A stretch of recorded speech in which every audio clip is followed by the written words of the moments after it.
Good morning, student. In previous lecture, we will studied about data acquisition system. What is data acquisition system and block diagram of data acquisition system. In today's lecture, we will discuss about application of data acquisition system. मागच्या लेक्चरमध्ये आपण शिकलो की data acquisition system काय असतं आणि आज आपण बघणार की ॲप्लिकेशन. तर ब्लॉक डायग्राममध्ये आपण काय काय बघितलं होतं. First of all sensor, then transducer, after that A to D converter, analogue scanner, data processing module etcetera. तर आज आपण तेच बघणार आहे की आपण डेटा ॲक्विजिशन सिस्टममध्ये काय केलं होतं की इलेक्ट्रिकल इनपुट दिलं होतं. तर आज आपण ॲप्लिकेशन बघताना सगळ्यात आधी बघणार आहे मेजरमेंट ऑफ टेम्परेचर. ओके, तर first of all application of what data acquisition system, त्यालाच आपण काय म्हणतो DAS म्हणतो.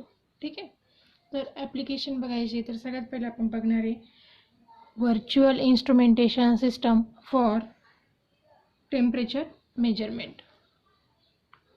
व्हॉट व्हर्च्युअल instrumentation system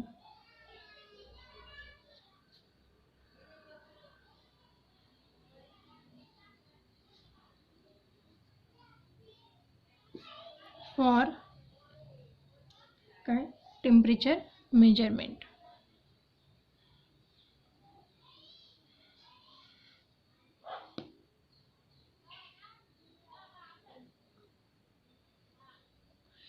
सगळ्यात आधी कुठलं बघणार आहे आपण टेम्परेचर बघणार आहे. ठीक आहे, तर टेम्परेचरमध्ये बघा आपण काय यूज करू शकतो इलेक्ट्रिक डिव्हाइसेसपैकी. तर आपण या ठिकाणी यूज करणार आहे RTD. What is resistance temperature register, RTD. RTDचं पूर्ण प्रिन्सिपल कशावर डिपेंड असतं, टेम्परेचरवर डिपेंड असतं. त्याच्या नावातच काय resistance temperature detector.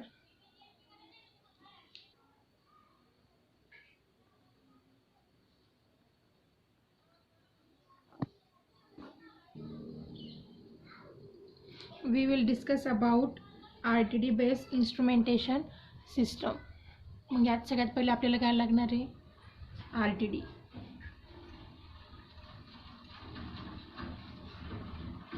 This is your RTD. RTD या ठिकाणी आपण ब्रिजमध्ये कनेक्ट करणार आहे. Then next block is what bridge. Okay, RTD is connected in the bridge circuit. Due to change in temperature, the resistance of RTD changes. What? Due to change in temperature, the resistance of RTD changes, causing change in current. What? जर temperature change झालं RTDचं तर काय change होणार आहे, resistance change होणार आहे. आणि resistance change झालं की ऑटोमॅटिकली काय चेंज होतं, current. Why? Because of Ohm's law, that is V is equal to IR.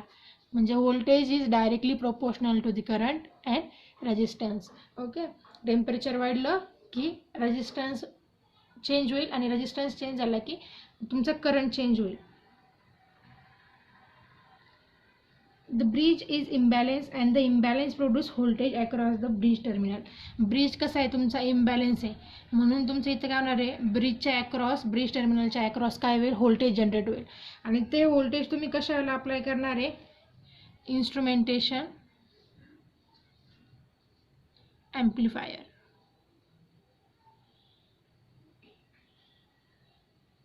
Instrumentation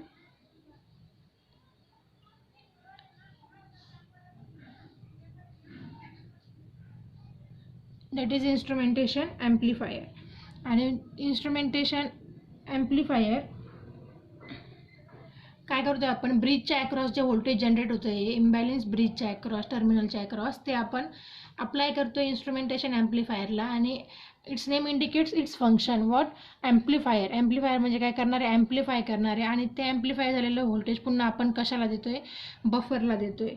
तर मग बफर पण काय करणार आहे, ॲम्प्लिफाय करणार आहे. म्हणजे काय आपण आधी शिकलोय की the sensor or transducer is generate the electrical signal but these are the weak electrical signal. आणि पुढच्या प्रोसेससाठी किंवा processing of the signal we have to amplify that signal to increase the strength. मग ते स्ट्रेंथ इन्क्रीज करण्यासाठी आपण काय use करतो, ॲम्प्लिफायर यूज करतो. या ठिकाणी आपण इन्स्ट्रुमेंटेशन ॲम्प्लिफायर यूज केला आणि हा बफर. ओके, बफर पण आपण काय करतोय, यूज करतोय. ठीक आहे, बफर आणि इन्स्ट्रुमेंटेशन ॲम्प्लिफायर काय करणार आहे, सिग्नलची स्ट्रेंथ इन्क्रीज करणार आहे. त्यानंतर आपल्याला काय ADC, जसं आपण डेटा इक्वेशन सिस्टममध्ये शिकलो सेम काय असणार आहे, ADC म्हणजे काय, ॲनालॉग सिग्नलला आपण काय करणार, डिजिटल सिग्नलमध्ये कन्वर्ट करणार आहे. आणि then what, processing, data processing. तर मग आपण काय करू शकतो, कॅम्प्युटरला पण हे इनपुट प्रोव्हाइड करू शकतो. ओके, काय केलं आपण बघा आता, RTD कनेक्ट केला ब्रिजला. Okay, RTD is connected in bridge circuit. Due to change in temperature the resistance of RTD changes causing change in current. Okay, after that the bridge is imbalanced and the voltage is generated or voltage is produced across bridge terminal and that voltage is applied to the instrumentation amplifier.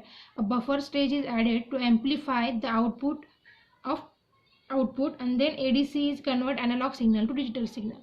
Simple आहे. RTD काय करणार आहे, temperature change झालं की resistance change करेल, current change होईल. तो आपण कनेक्ट केला ब्रिजला, ब्रिजने काय केलं, व्होल्टेज जनरेट केलं, तो अप्लाय केला आपण इन्स्ट्रुमेंटेशन ॲम्प्लिफायरला. इन्स्ट्रुमेंटेशन ॲम्प्लिफायरच्या पुढे काय कनेक्ट केलं आपण, बफर. हे दोघं काय करणार आहे, सिग्नलची स्ट्रेंथ इन्क्रीज करणार आहे, वीक सिग्नलला स्ट्रॉंग सिग्नलमध्ये कन्वर्ट करणार आहे.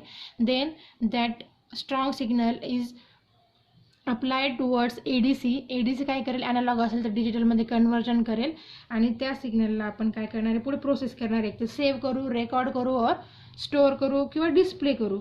देन कॅम्प्युटरला अप्लाय केल्यानंतर आपण काय करू शकतो, सॉफ्टवेअरमध्ये त्याला स्टोअर पण करू शकतो. आफ्टर दॅट डेटा ॲक्वेजिशन हार्डवेअरमध्ये पण आपण त्याला टाकू शकतो. हे काय डिफरंट टाईप ऑफ प्रोसेसिंग आहेत या. ओके, दॅट इज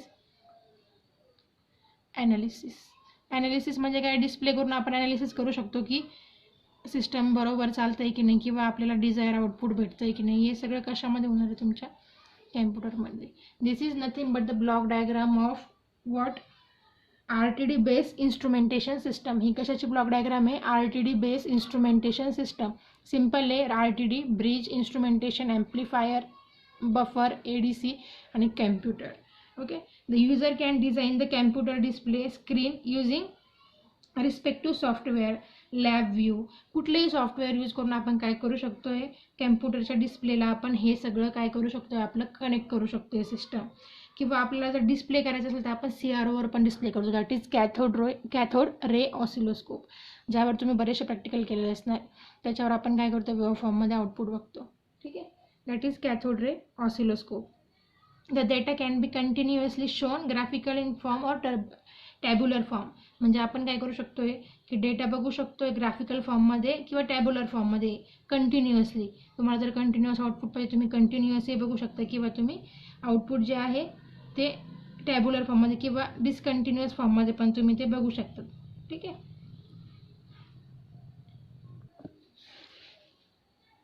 आता आपण स्टडी करणार आहे screen of virtual instrumentation scheme for temperature measurement using RTD. What, screen of virtual instrumentation scheme for temperature measurement using RTD. म्हणजे काय की आपण स्क्रीन बघतोय, त्याच्यावर आपण आता जे आपण सिस्टम शिकलोय त्याचं आपण आउटपुट कसं बघणार आहे डिस्प्लेवर. ती स्क्रीन व्हर्च्युअल स्क्रीन आहे ही, की आपण हे ॲझ्युम करतोय.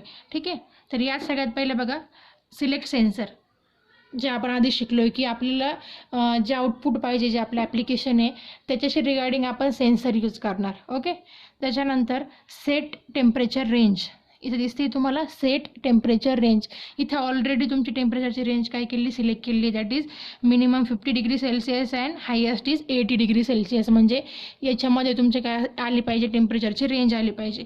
मग टेम्परेचरची रेंज सिलेक्ट करताना तुम्ही डिग्री सेल्सिअसमध्ये आणि टेम्परेचर डिस्प्ले, आता तुम्ही डिस्प्ले कसं करणार की तुम्हाला डिझायर आउटपुट भेटतं आहे की नाही, त्यासाठी काय करणार आहे तुम्ही की आपण याला एक ॲप प्रोव्हाइड करू शकतो different type of software use करून, की जर तुमचं टेम्परेचर 50 डिग्री सेल्सिअस ते 80 डिग्री सेल्सिअसमध्ये असेल तर कलर कुठला असेल, ग्रीन. आणि जर तुमचं टेम्परेचर 50 डिग्रीपेक्षा कमी आणि 80 डिग्रीपेक्षा जास्त असेल तर कलर असेल रेड.